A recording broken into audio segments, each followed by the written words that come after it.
Hey everyone, welcome to the 327th episode of Just Shoot It, a podcast about filmmaking, screenwriting, and directing. This episode is brought to you yet again by Aisha Suleiman, our patron. I'm Oren Kaplan. And I'm Matt Enlow. Today we have Dennis Lehane on the show. He's a very famous writer. He writes books, he writes TV shows, he writes movies. He wrote the books that led to some movies you might have heard of. Mystic River. He wrote Gone Baby Gone. He wrote The Outsider. On Boardwalk Empire, he was a consultant. He was on 3 seasons of The Wire as a writer, and he is the showrunner of a new Apple TV Plus series called Blackbird, which is coming out July 8th. It stars Taron Egerton, who kind of is a convict who goes undercover in an even darker, scarier prison to get a confession out of a killer before he's released. It's pretty juicy stuff. It's based on a true story. Dennis really breaks down why he was excited about it and why we should be excited about it. But we also kind of just dig deep into writing true crime, taking a true story and breaking it down into note cards in order to make a TV show out of it. We get pretty process oriented and dig in on specifically how Dennis likes to do it, which I think is especially interesting because, you know, he writes a lot of crime stories. You know, they're mysteries, right? They have clues, things have to unravel, there are red herrings. And so it's a very technical, very plotty sort of writing, but Dennis has a heartbeat, a current of emotionality and personal stakes in all of his writing as well. So talking just a little bit about how you get into the nitty gritty of the twists and turns of one of these stories was super fun. And I think even if you're not familiar with his shows or his work or his movies, you'll get a lot out of it. We try to really keep the episode general because that's how we like it. But before we talk to Dennis, Matt, I've been dying to know what's been on your mind lately. Yeah, well, so we have been both messing with the new AI tool, DALL-E Mini. For those who are unfamiliar, basically it's a new free-to-use AI system that takes a word prompt, like a sentence essentially, and generates imagery based off of the sentence that you write. It scans the internet, it compiles all of those images into, you know, a database and then kind of sort of merges them together, teaches itself how to make images based off of that prompt. And so it gives you a matrix of 9 tries, 9 different versions, and it's super fun. And I think that Oren and I both had the thought of like, wow, could this be something that's useful to filmmakers? And that's what we're here to talk about. Yeah, I actually saw this pretty cool video yesterday. I believe it was from a YouTuber named Karen X Chang. I would maybe call her an Instagram or TikTok influencer. So you're familiar with her? Yeah, I think we've endorsed her on the show before. She rose to popularity because she does really cool DIY camera tricks. She's the sort of person that will teach you how to do a cool video transition using a Swiffer and your iPhone. She does great stuff with like fake drones on like a 360 camera on like a boom pole. Okay, I'm going to check out her stuff. You got to check out her stuff. It's really good. She's kind of a new age version of like a Michelle Gondry type. Like it's fun tricks, it's tutorials, she's revealing things. Totally a worthwhile artist to explore and enjoy. She worked with Cosmopolitan to make an AI generated cover for their latest issue. And it's pretty good. Did you see her final? It's great. Yeah. Yeah. It's like on newsstands. I don't know what she did to get such great results, but I would say that whatever cocktail of descriptors that she has used gets more photoreal depictions than I have found. So if you want to try out DALL-E, I actually did not even know that regular humans like myself had access to this right now. I thought you had to be part of some program, but just Google DALL, DALL-E, and you'll find it's like a joke between Wall-E and DALL-E. Salvador Dali, yeah. And you can type in a phrase and it'll generate an image. And the images are quite amazing. It's really bad with human faces, but everything else it does well. And Matt and I were talking about pitches and treatments and decks and like, could we use this to generate the images we need? Like, well, right now I'm working on a project where there's like a kid CEO that is driving a white toy Mercedes. I just wrote in kid CEO in conference room driving a white toy Mercedes. It basically gave me a kid with a tie in a conference room driving a Mercedes. It's changing things and I don't know how I feel about it. Of course, I think it's awesome and incredible, but even knowing that tools like this exist, sometimes scares me a little bit not because I'm worried about like the AI robots taking over the world, but it's because I feel like there's this rat race of us needing to be up to date on the tools to make awesome presentations and awesome visuals. And like, obviously, storytelling is like the heart of what we do, but a lot of times we get the jobs by selling it with the visuals and knowing that some people have access to like it can imagine an AI where you feed a script into it and it gives you like storyboard frames of like the most important scenes in the movie or the show.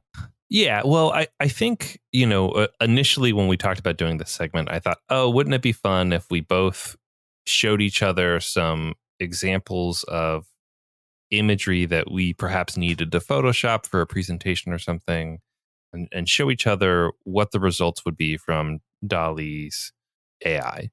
And the answer is it's kind of weird and kind of fun and pretty unusable, even though it's incredible and neat. But I think the thing that I'm realizing when we're talking about this that is maybe practical in the immediate now is inspiration, right? So like a computer is going to just do its very hardest to interpret the strange thing that you're trying to Photoshop together.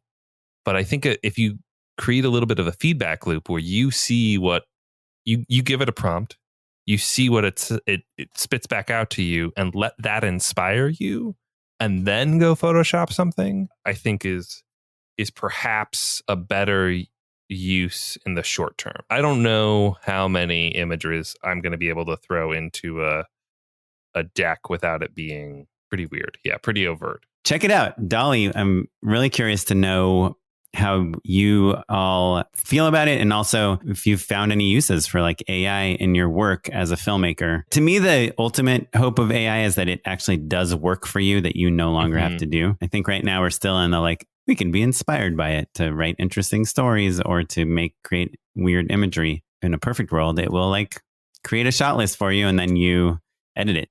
So yeah, anyhow, do you think you'll use this for anything? I mean, it seems so obvious to pitch a music video. It's like all DALL-E, right? But I'm sure it's been done a million times. I think that like we'll see some cool DALL-E animations. I think, with some zhuzhing, you could definitely do a cool horror short. The mediums where things tend to be more experimental and conceptual, we'll see immediate uses, right? In the same way that we saw filmmakers who were especially into technology, embracing digital early, whether that's George Lucas or Danny Boyle, kind of on both ends of the spectrum of like, I want to democratize filmmaking, or I want to be on the bleeding edge of creating visuals that are unique. And I think for journeyman filmmakers, craftspeople, it'll probably take a while before we see AI used in any sort of mainstream way. But until then, I'm happy to do it the old-fashioned way. Please email us. Let us know your thoughts. justshootitpod@gmail.com. Also, if you're interested in helping support the podcast, you should check out patreon.com/justshootitpod. It's a place where you can give $1 a month, $3 a month, $5, $10, $20 a month. If you give $20, then you will get a Just Shoot It, the podcast hat. Coolest hat anywhere this side of Silver Lake, California. But again, we appreciate it. It really helps motivate us to keep going. We use the money to pay for the various web services and Dropbox accounts and things. And also for our editor, Noah Bayshore. You should check him out at Noah Bayshore on Instagram. Noah Bayshore is very interested in purchasing my iMac, which is funny because I worked on some movies that he really likes. And he's like, there's something kind of like nostalgic about your specific computer. But also, a Mac Mini is a really good deal too. So we'll see what he ends up doing. Thanks to Noah. Check out our Patreon, patreon.com/justshootitpod. And now let's get on with the show. We'll hop in with our conversation with Dennis Lehane right after a word from our sponsors. So Dennis Lehane, thanks for joining us. Thanks for having me. Congrats on the show on Blackbird. Thank you. It's an Apple TV show, and when does it come out? July 8th? July 8th, Apple TV Plus. That's awesome. And is this the first show that you're a showrunner on? Yeah, it's the first. I've run the writer pre-production side of shows before, but I've never run a show soup to nuts. How did it go? I thought it was spectacular. I loved it. I really loved it. And it did not go well in a lot of ways. But how so? Hold on. We got to pump the brakes. We were shooting in southern Louisiana, and it was summer, and it was COVID, and we had just about every day. I mean, I could check production notes, but I would feel like almost every day we had to shut down for lightning delays. I don't know. I felt like, as crazed as it was, and it was, it was nuts. I'd never been happier in my life. I loved it. So your background is obviously as a novelist, right? You started being by yourself writing, and then you wrote on TV, and now you're interacting with like 8 million people. Kind of had like an incremental social writing exposure. Yeah, you started alone in a shack or something, right? And then you're in a writer's room, and then all of a sudden you're the head of a small corporation of craftspeople. And I think that could be part of it, because when something goes wrong in a novel, which it always does, particularly usually in the middle, you're alone. There's no help coming. You're in the valley of darkness, and you just got to cross it. To have everything go south on a film shoot, you can call your partners. You can, you can all go have a drink afterwards and talk behind somebody's back, whatever you need to do. It feels great. One of the very first things someone told me when I made like one of my first short films in LA was there was a guy, he went to USC Film School. He's like, don't worry, just save it in the score. I was like, save it in the someone else can save the score. That's great. Yeah, someone else can save this scene for me. Hilarious. That's not me. Yeah. So can you tell us a little bit about Blackbird? Obviously, you've done a lot of crime thriller shows over in your career. What was it about Blackbird that interested you and that got you excited about it? Initially, nothing. I didn't want to do it. And I didn't. I was like, I'd been involved in so many dark projects leading up to Blackbird that when Carrie Antholis, this project started at HBO. So when Carrie Antholis brought it to me at HBO, he said, just read it, just read it, just read it. So I read it.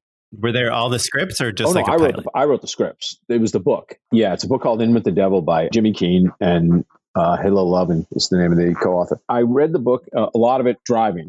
I reached a point, there was a simultaneous point where I started to think I might have a take on it that was different and make it worth my while. And then B, came to a point in the book where Larry Hall said something. Larry Hall is the potential serial killer.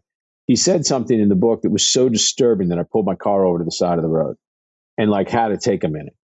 And that's when and then Paul Walter Hauser reading that exact dialogue in the first table read we ever did broke down. It was something about driving toward that moment, which comes at the end. So I can't tell you what moment it was. I started to think about the fact that all people objectify, everybody in the world objectifies. I don't care who you are, but only men seem to weaponize it. And I started to think, where do men fall on the spectrum? Like, let's say that a serial killer is Z, right? Are you an A? Probably not. You know what I mean? So then it's like, are you a B or are you a C? And that became my journey for Jimmy is where are you on this spectrum? Because he's told very early, you will not get to this guy unless you establish common ground. And so where do you intersect with a potential serial killer? So that drew me in. And then I told them I'd do it. And then I wrote all of the scripts reasonably fast. And then right at that moment, HBO said, this is fantastic. We're not interested. You wrote 6 episodes? I wrote 5. Do you kind of arbitrarily split it up into 5? You card it. I sat in a room and I had 2 guys with me, the guys who wrote the 3rd episode, and we carded the show. And of course, what comes out of the carding usually doesn't work, to be honest with you. Why not? Nobody knows. There's something about writers' rooms that what looks fantastic up on the board when you start writing in practice, all of a sudden you're like, why did I think this was good? This is crap. I'm going through it right now. We boarded our next show and we carded the pilot and it was terrific. And I started to write it and it was crap. So you had to take on it. So when you were carding it with these 2 guys in the office, like is carding it basically you're taking the story and you're dividing it into scenes? Or is your take kind of related to the point of view of how you're telling the story? Or yeah. How does you go in and you say, all right, you say to your writers, everybody reads the book and then you say, this is my take on the story. This is the way I want to tell this story. You pull out the major themes, which you'll see in the show. It's like, it's the relationship between Jimmy and his father. Hugely important. It's the only reason Jimmy took the deal. The question of the male gaze, what that means. We're going to look at that. I wanted to really beef up a female character in the show, and there was a bit of one in the book, but not to where I went. And then there was a final trunk, which is the part that Greg Kinnear plays in the show, which is this investigation that happened 5 years before the action that you're about to see. And so we were going to be cross-cutting back and forth. And we knew that. And then you try and say, all right, now how do we make this work? How do we make this stick? I like to know my very beginning and I like to know my very end. And then I'll mess with everything else. So we knew what the target was, and we had the book. So that helped. And then you start, and it's a lot of starts and stops and a lot of questions. I was adamant that I didn't want to spend too much time in the prison. That's what almost kept me away from the show in the first place. I don't like prisons. I don't, it's just, I'm the last person who ever saw Shawshank. Yeah. I just don't like prisons. Can I just make a small comment that I think is so fascinating for listeners at home? Dennis, when you said there were a lot of starts and stops, you had like a devilish grin on your face. Like there was delight in the process. I love the process. My father worked for Sears and Roebuck for 37 years. I'm pretty sure the bloom came off the rose of that job about 2 weeks in. And yet he did it to put food on the table. I get paid to do what is sometimes a difficult job, but it's a job that I love. So why wouldn't I have fun? And see, even when it's a disaster, it beats the hell out of working at Sears. Simple as that. So you have the story, and then do you divide it into like 5 acts in your mind before you start carding it? No. You just start throwing up cards. It gets really messy, and then after a while you go, oh wait, I think I see an episode here. The act of carding, it sounds like, is almost thinking out loud. It's not like you have things premeditated and then you're just kind of executing. Nope. It's like the reason it's cards is so that you can mix and match things. You can move things around. Like, is there color coding? Are there different boards? Tell us a little bit about the practicality of it. Yeah. The practicality is you'll have like Jimmy beats would be green. Miller beats would be yellow. And that's another way you can see things after a while too. Like if you all of a sudden just go, there's like 9 red cards and the red card is to a minor storyline, like an E storyline. We're going top heavy on an E storyline. Yeah, no. So you pull that out. The other great thing was that in this story was that they came in, the writers of the book, including Jimmy Keene, who's, the star of the show simultaneously, or the lead character. Jimmy and Hillel came in with kind of a teaser. And the teaser was that when Gary Miller, the guy who ultimately caught Larry Hall back in 1993, he sat across from him and he was questioning him with 3 police officers around him who were hostile to the even idea that this guy could be a killer. And somebody made a snarky remark about Larry's dreams. And Miller said, "What's with your dreams?" And Larry Hall said, "Well, in my dreams, I kill women, but they're just dreams." And that was the end of the chapter. And I said, that's the end of our first episode. I knew I was driving there the whole time, because it was so batshit. Right. And that's in the trailer too. So it kind of sets up the show. It sets up the whole first episode. You finally meet, I keep Larry off screen the whole first episode. Then you come in and you meet him the way Miller met him. And then you're watching these cops sit around and just go, he didn't do it. He just likes telling stories. And then he says, in my dreams, sometimes I kill women. And Miller was like, "Oh, please tell me more," and that became the confession. And when you have like these scenes that you're so excited about, you have that line, you have obviously that line of dialogue that made you pull the car over. Do you put those up kind of on the board pretty early on and start working backwards to set up those moments so that they land with like weight? No, I don't think so. No, I don't go that far. I just sort of, I like to just say, do I have a solid structure? Good. I can work within this. And then that usually if you've done this enough, you are aware that no matter what you have on the board, only 60% of it's going to be usable. You start getting into the material and then you start going, start to follow things, trails organically. And that's when you come up with your best stuff. So when your fingers are on the keyboard, you've boarded things out.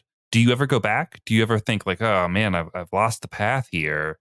Like I just need a little more clarity or Yeah, you'll go back in the show that I'm writing now. And we were in the room and we said, we really need to find this weird sex act. We just want to show something that's just bizarre. I've been out of the dating world forever, so I don't know. So I said, what's out there? One of the people in the room found, because we're dealing with pyromania, found something called streaking. You ever heard of it? Heard of people running naked in at a That's football. actually a line in the script. That's actually becomes a line in the script. You know what streaking is? And she says, yeah, when somebody takes off their clothes and runs naked. No, streaking is when somebody takes something that's mildly a flammable fluid and they put it on your skin and then they light it. And it literally causes a fire, but the fire doesn't burn through your skin. It doesn't get to your skin. If you blow it up quick enough, there's no burning. So it's a game. It's a very risky game that people play. And like a vodka, like it reminds me of like the shots at the bar, you know, those like flaming same shots. concept. I went to write the scene and I knew I was going to be writing a crazy sex scene, but I'd totally forgotten what it was called. And I totally forgot what was really happening in the scene. Like I was like, didn't we have some weird thing with fire and sex? And so then I had to reach out to somebody who had taken the notes that day and say, what was that scene? And then she sent it to me. If I can forget that, you can forget anything. Sure. Fair enough. Yeah, 15-minute conversation. People are Googling things. That's great. I love that. Okay, so you wrote the 5 episodes and then HBO is like, no thanks. And do you, by the way, before you write, do you have to pitch your take on it to them, or do you just say, okay, I'll go write something? Yeah, I had, even though I was under contract. How does that Wait work? a minute, let me think. Was I under contract on this project? I can't exactly remember. I don't think I was on contract yet. But yeah, I had to pitch it to Len Amato, who was running HBO nonfiction at that point. And he was psyched. Everybody was psyched. I went off. I wrote the pilot. Everybody loved the pilot. So then I continued writing. And do they pay you to write the pilot, or do you own the pilot? Like who owns They pay you to write the pilot, and they own it. Like they could, in theory, have someone else rewrite it if they wanted. No problem. It happens all the time. So then we were all excited. We thought, okay, we got this. This is great. We turned it in, and they literally said, "Oh, this is terrific, but we just don't want to do it." And they were complete class acts about it.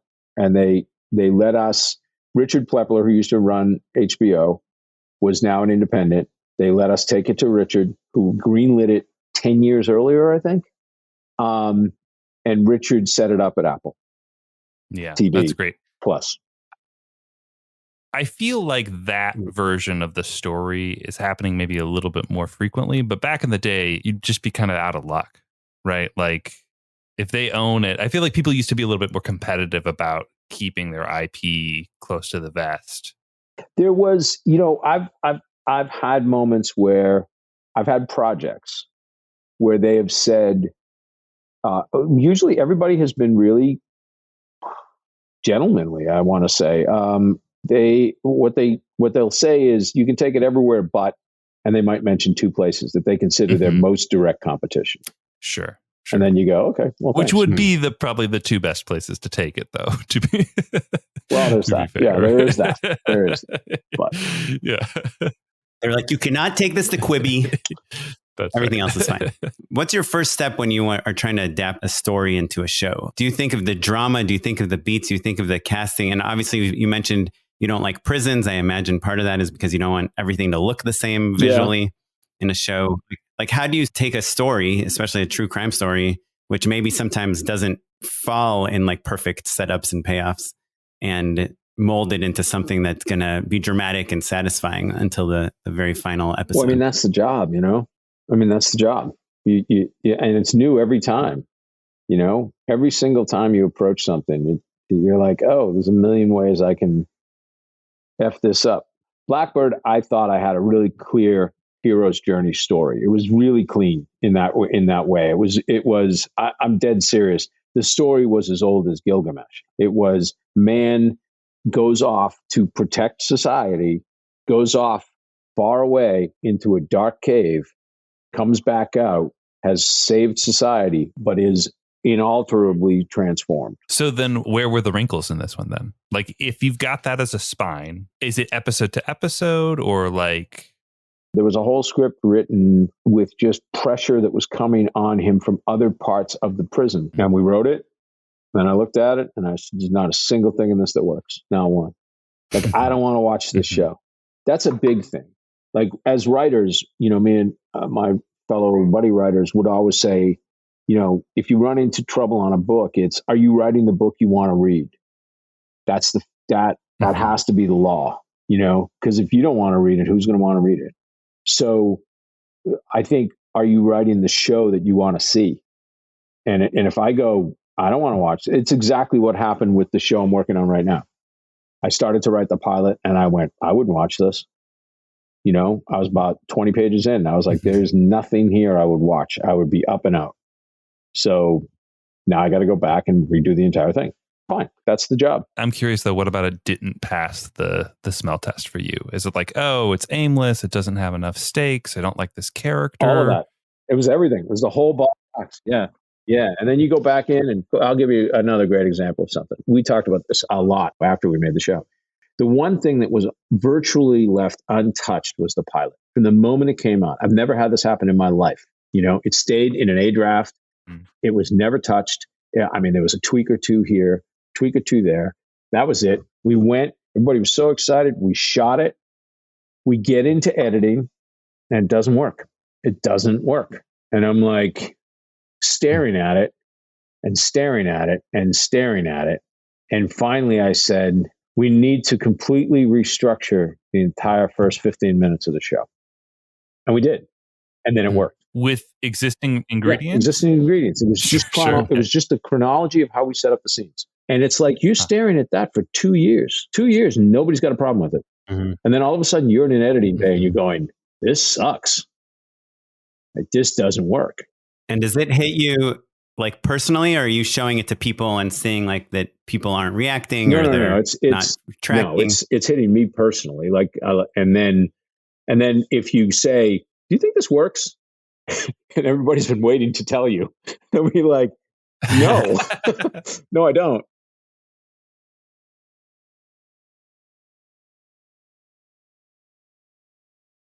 Obviously you've written a ton, you've produced, you're a consultant on Boardwalk Empire, and from The Wire and Shutter Island and all these other things where you're really one of the originators of the stories that are being told, but maybe not necessarily choosing lenses and, camera movement and all that stuff. Tell us about like how much of the look of Blackbird like was in your mind before you hired directors and everyone. Like, how does the look and feel of Blackbird come out of you? I was really clear with the production designer and with the DP and the directors that I had a strong visual palette for what I wanted to see. And obviously I don't want to do their jobs. My DP will tell you I stayed pretty much out of her way. The palette that I wanted, and the production design knew this right from the get-go, and that sets a lot of tone, is I wanted the scenes of what I call the pastoral scenes, the scenes of innocence, I wanted them to look like kind of, as shorthand, we use Days of Heaven, Terrence Malick, Magic Hour vibe. And I wanted Jimmy's life to be Michael Mann. I wanted it to be very sleek. Mm-hmm. I wanted it to be very cold, so that the juxtaposition of the two worlds is that they can't really ultimately come together. And then into this pastoral world comes the monster. And that's, the killer.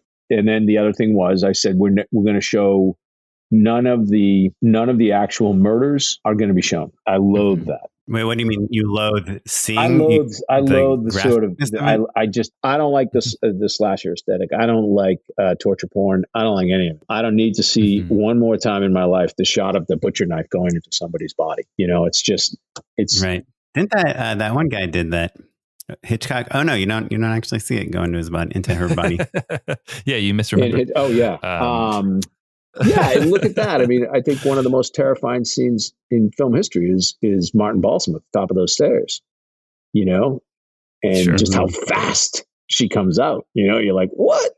Do you feel like, as a person who's written in this crime world, the world has many, many grisly, acts of violence over the course of your career. Do you feel like that attitude has evolved in any way, or do you feel like it was kind of, you were always sort of steadfast and like let it happen off screen? I was just never a gore guy. I was always like, I've written some of the most disturbing, certainly in the 90s, I wrote some of the most disturbing stuff out there, but it was not, it was never about seeing graphic detail of, it was specifically chosen disturbing as hell details, but they were not meant to be like, oh, let's go have a intimate view of a slaughter.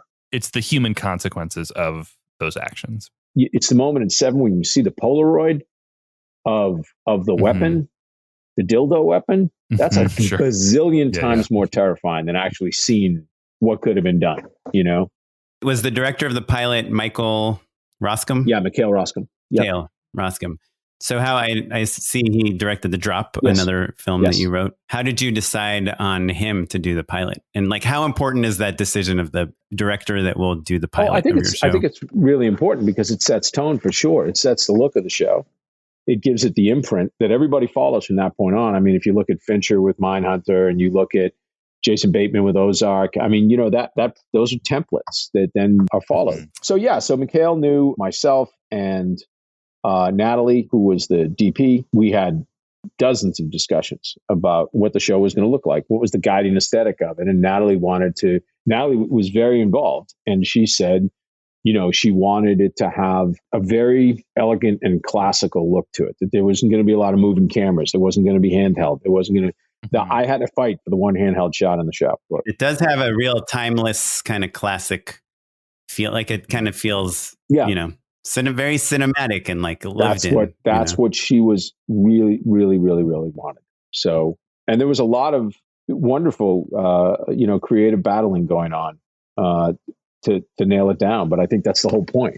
You know, you want to have those battles. So do you interview multiple directors, or was it kind of, because he hadn't done a lot of pilots before, he hadn't. Right? And it was by that point, it had come down to, it was, the brain trust at that point was myself, Gary, Bradley Thomas, Alexander Milshin, and Taron. Taron was by that point on board as our star, and he wanted input on the director, and we gave it to him.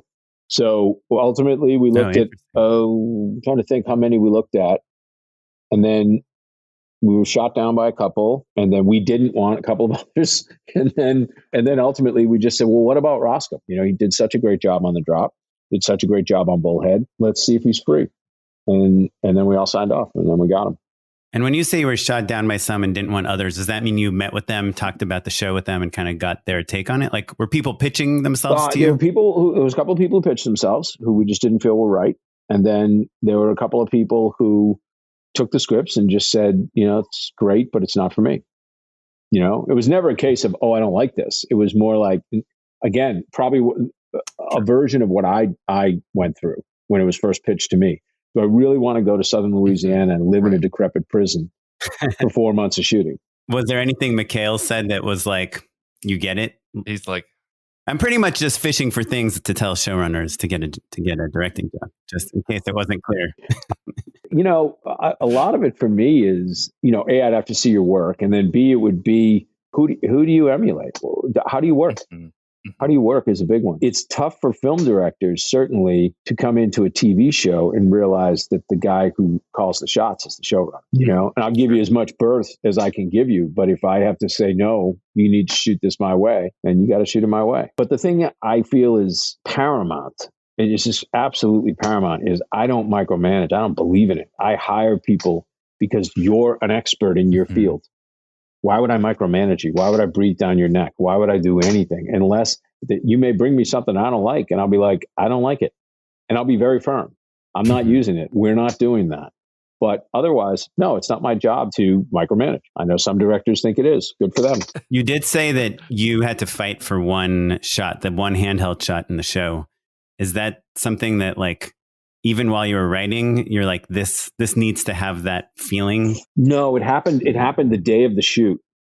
And I just turned to Natalie and I said, I really want some handheld here. I want you to just track this character through this the character walking. And I said, I want you to just come up on her and go handheld and come around her. And she was like, no, this is not the language of the show. Like, we have a $12,000 a day Steadicam operator sitting right here playing Candy Crush. It's not the language of the show. And I said, well, it is tonight. Yeah, you know, like, we're using it. And we were super lucky because we had a ton of blown footage on that. The handheld saved us. by the time you were rolling, you have a real brain trust. You named a lot of different people who were serious creative stakeholders. Outside of the DP relationship, were there other instances where, you had to really put your foot down, or that someone else maybe really fought for something and convinced you? Oh, sure. There were, oh my God, the fighting was pretty much nonstop. Like, you're constantly battling stuff out, Mikhail had really strong ideas about a couple of different scenes that ended up, affecting the budget, affecting the schedule, affecting everything. And so you got to find a middle ground. Mm-hmm. Like, you got to say, look, I want my director happy. And I want my director to do his best work. If he's passionate, he's going to do his best work. At the same time, it's like, dude, we don't have that money. Like, so you got to we got to find a balance. And a lot of times, the balance is where the good stuff comes from. Mikhail shot a shot. It broke all of our hearts. He had a shot in that show that we said, there's the trailer. There it is. Mm-hmm. That shot is the shot. And we got into editing. Sure. The crew's high-fiving at the end. That's the kiss of and death. we got into editing, and we were like, cut it. Yeah. And we cut it. Yeah. Taron, another one was one of my favorite scenes, Taron and Sepida near the end of the show. It was one of my favorite scenes when I wrote it. It was one of our favorite scenes when we filmed it. We got into editing. We loved it on its own. Then we looked at the whole episode and we were like, it's dragging the episode into a wastebasket. Like, it's just dragging us down.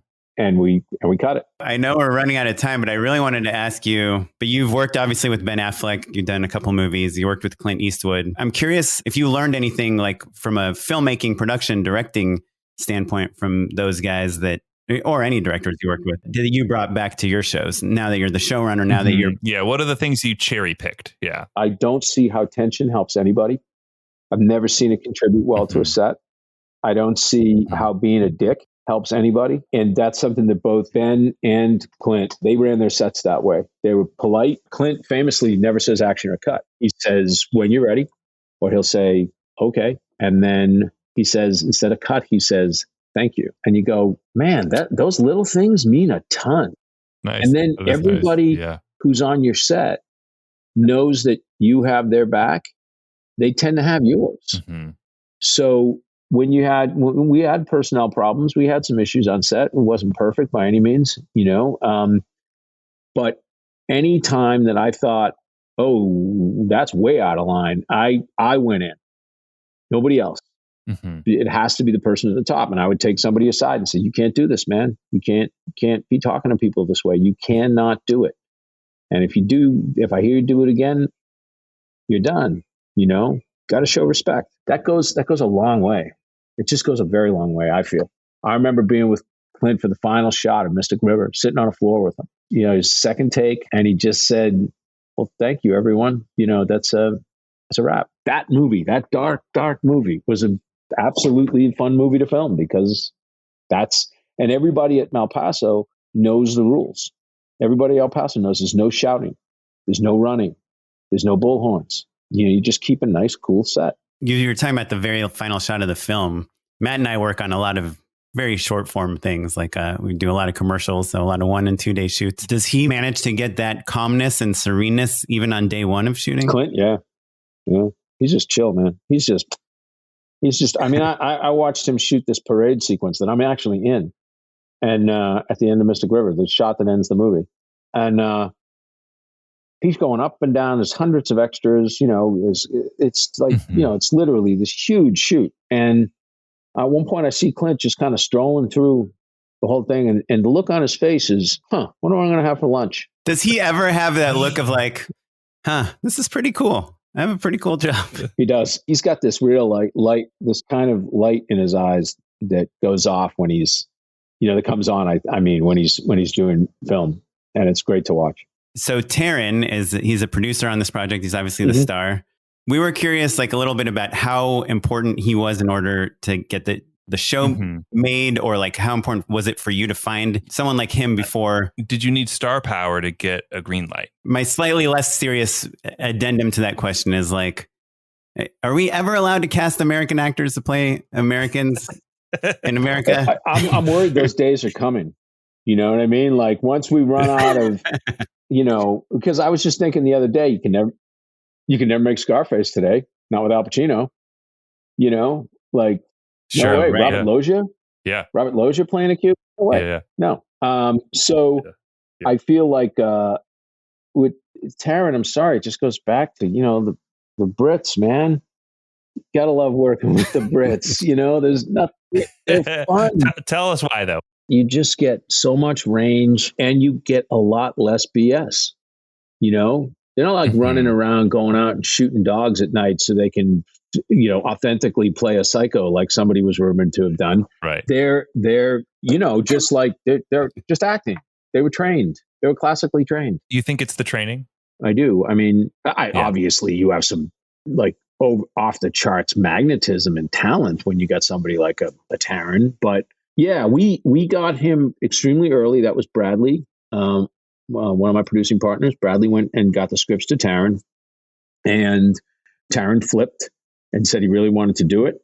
And we told Apple, and Apple was like, "It's a go. You get him, it's a go." So we got him. Once we had Taron, then we got Paul, and Taron was exceptionally happy about that decision. Can we talk about that a little bit, actually? Yeah. Because I think it's really fascinating casting, specifically Paul, because like he steals the show in I, Tonya, right? But he's like got like a real comedic edge to that performance in particular, right?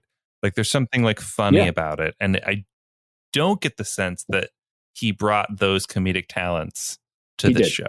He did. He did. Oh, interesting. Just look, I'll give you a perfect example. Watch how he eats a piece of bread. I'm serious.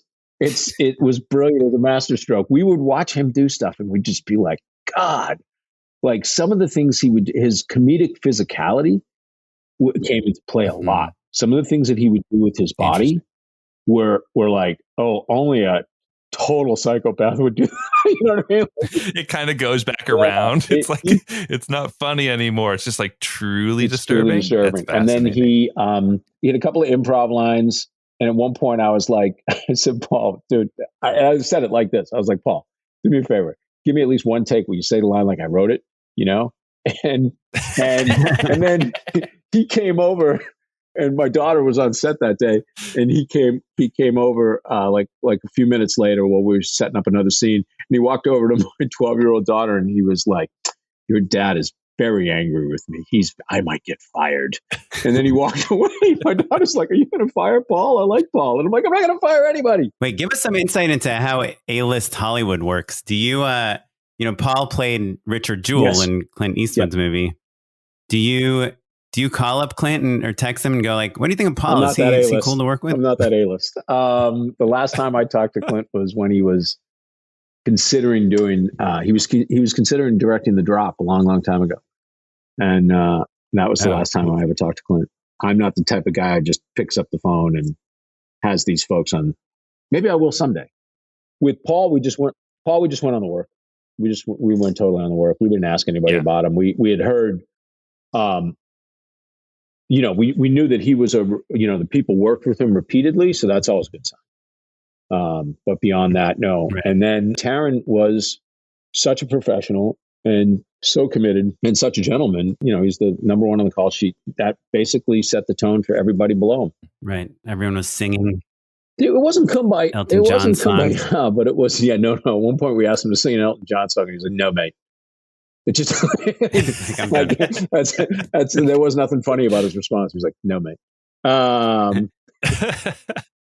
But imagine at Rap Drinks though, if Taron just like busted out Rocket Man, it would have killed. It totally would have killed. He's got that up his sleeve. Right? And what you call it was trying to get Carrie was trying to get him to do it. He just wouldn't do it. But we have a hilarious. Him and Paul got locked in a corridor at one point in the prison. And they got stuck. It was 12 minutes. And we have a great video of the two of them just walking up and down the prison hallway singing "Stand By Me." Yeah. That's awesome. That's great. Man. Wow. I feel like it's cool that he cared about the directors. And I feel like a lot of our listeners are directors, newer filmmakers. they're trying to attach stars to make their indie films. And like, I think sometimes, including me, like a lot of new directors don't understand how much the actors they're trying to cast care about how they'll be portrayed on film, how important it is for the actors to trust the filmmakers. How important they are as collaborators beyond just their role, right? Like there's a reason that so many actors end up with EP credits, and sometimes that's from the get-go and sometimes it evolves. But like, yeah, I think that's a lesson that I think younger filmmakers could learn, and that I think it just carries through all the way into, great success. There's the old David Mamet line, film is a collaborative business, now bend over. But I feel like it truly, if it's done right, it truly is a collaborative business. And that's why I feel like the dictators and the people who don't respect that idea of the process, that it's all of us. It's not just one vision. It's not just one, those are the people I just don't want to work with. I don't have time. I don't care. And now I'm at the point where I don't have to. I would rather work with an actor who's like 95% talent wise and a joy to work with than work with somebody who's at 100% and is an a-hole. Life's too short. Also, there are plenty of 100%ers out there who aren't a-holes. Yeah, they're all British. They're all in Britain. They're fish in the sea. It's just Well, Dennis, this was awesome. So fun, man. Yeah. Thanks, guys. Usually we ask you if, we can follow you on social media or anything, but I guess, is there any other upcoming projects besides Blackbird that we should keep an eye out for? No, I have a novel that might be my final novel, but it's also my best novel, coming out a year from now in the spring. It's called Small Mercies. I can't believe you find time to also write novels. Is it relaxing for you? Like, do you enjoy it and your time off? It allowed me to escape, I think, in some ways mentally at the end of the day on the shoot. Wait, hold on. You're telling me you wrote a novel at the end of I wrote a novel while every shoot day? While we were shooting the show, yeah. Wow. I wish someone could take my blood pressure right now. That is like my I don't know what the heck was going on. I would come back. We were staying in this beautiful mansion in New Orleans, and I would come back at night and I would just sit with a notebook and I would write, and it just helped. It was relaxing.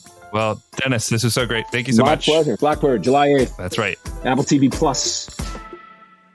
Thanks to Dennis Lehane for coming to do our podcast. We had a limited time with him, so Matt and I are going to do the endorsements on our own. If you're cool with that, Matt, are you cool with joining me for a quick endorsement? I guess so. Unpaid endorsements. So my unpaid endorsement is a YouTuber with the last name of Neistat, but not the one you're thinking of. Not Casey. His brother, Van Neistat, also has a YouTube channel, and I've enjoyed his videos very much. Casey Neistat, I think most people probably know if they're listening to this show, is a pretty famous vlogger who has a very distinct style of like scenic drone shots and like chill music. And he lives this very cool life in New York. And I guess they moved to LA a while ago, but like kind of like an aspirational, artistic, bohemian lifestyle where he's constantly posting videos about how great his life is and all of this stuff. His brother Van, I think, has a similar, though distinctly more California vibe. However, he is a disciple and a graduate, maybe you might call him, of Mike Sachs Workshop. So Mike Sachs is a pretty famous gallery artist who does these kind of crazy installations, and he has like at least back in the day, like a squad of cool 20-something artist types who all work for him in his workshop. And it's all pretty cool stuff. But as a result, he's got kind of a very clear aesthetic, and he became kind of the in-house filmmaker for Mike Sachs and started developing his style. And I think kind of probably influenced Casey pretty significantly and vice versa. Anyway, now he's in his 50s. He's like kind of a Topanga Canyon artist who does these sort of personal video blogs and also has a young son who's about 3 years old. And I think that this show has sort of evolved into, at least in part, a meditation on what it is to be a father that has been interesting as a new father and as a person who likes to live a semi-artistic lifestyle and, has similar struggles to him. I've related to it in a lot of ways. And also, it's still aspirational. It's still, he lives in Topanga Canyon. He rides motorcycles down the Baja Peninsula. It's still kind of this nomadic sort of dream of what life could be. It's a good channel. Is the long and short of it. The channel is called The Spirited Man, and they're kind of like Spirited little Man. They're more video essays than pure vlogs. There's like a little more structure to them than that. But great. Well, awesome. I'll check it out. Kaplan, what you got? I just heard an interesting thing yesterday that I can't believe I didn't realize. But did you know that Star Wars is about the Vietnam War? Is it? Yeah. Well, I saw some people talking about it on Twitter. Someone was like, it's Star Wars. It's supposed to be for everyone. Why are you getting political? And then the official Star Wars Twitter account, which I think it's weird that even exists, tweeted back and said the existence of like LGBTQ characters is in itself is not political, one. And number two, Star Wars is political. Like the word wars is literally in the title. Someone else responded and was like, what does that have to do with anything? Like, I understand one, but what's number two? And they said, oh, well, it's inspired by like what was happening in Vietnam. Yeah. I mean, I guess I had always agreed with all of those sentiments, but thought it was a little bit more World War II. Yeah, I mean, it's about colonialism and rebellion, obviously. So people posted pictures of colonialism, of like all the kind of Nazi, like, yeah, they're called stormtroopers references. Yeah, the stormtroopers. That's what everyone was saying. And then somebody else posted an interview with James Cameron and George Lucas, and George Lucas talking about Vietnam, and James Cameron just flat out saying like, so is this kind of based on what was happening in Vietnam? And he's like, yes, it's like, that's where it all like came from. Is like, I mean, he talked about how in colonial times, the Revolutionary War, like the Americans were fighting against the Brits, and it's like the rebellion versus the empire.